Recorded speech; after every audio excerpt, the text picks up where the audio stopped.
Ang sistema ng Diyos, when it's ang priority, whether nag-aaral ka o hindi ka nag-aaral, dapat ang priority mo hindi nagbabago. Kasi ang motibo, ang pinaka-importanting bagay dito, hindi palakihan ng investment, hindi karamihan ng investment, hindi palakihan ng mga ministeryong ginagampanan natin.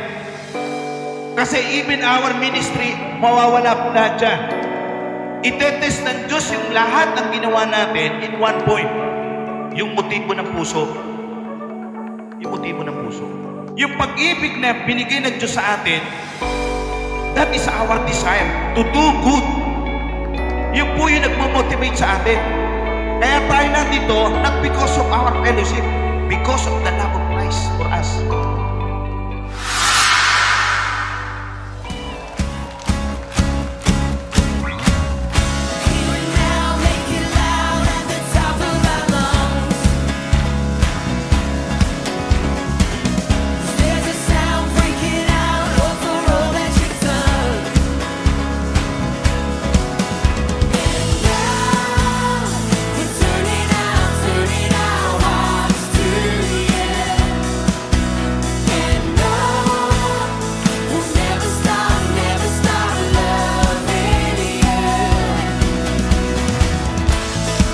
Kahit estudyante kayo, nag-aaral pa lang kayo, hindi po sasabihin na wala kang magagawa sa Diyos.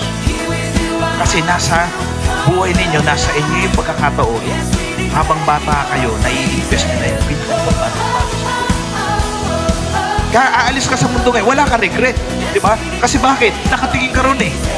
Kapag ka-close ka sa Diyos from time to time, naiintindihan mo yung will niya. Naiintindihan mo kung saan ka dediretso. Yung lahat ng ginagawa mo, isa lang ang magiging direksyon niyan.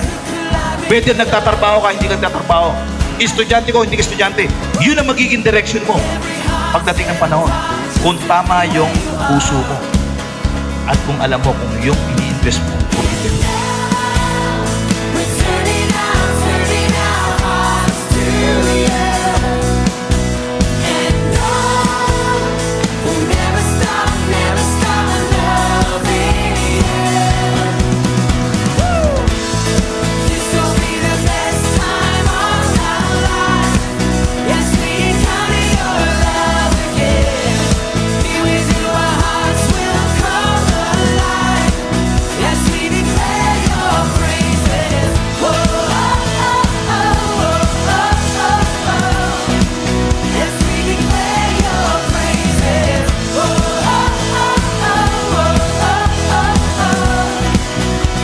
Yung kayamanan na magdidetermine dito kung ano yung pagkatao natin.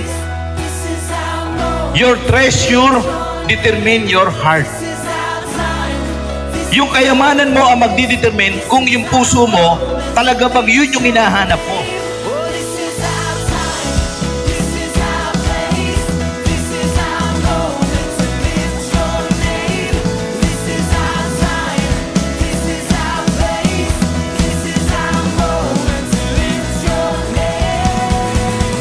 Meron kang magagawa. Lahat tayo dito na tinawag ng Panginoon, ano man ang kondisyon, ano man ang kalagayan natin, pag tinawag ka ng Diyos, may gagawin ka sa Kanya. Itodo na natin yung lahat ang pwede natin itodo sa Kanya. Unahin mo ang Diyos. Yun ang importante. Yung treasure na magtatagal sa eternity.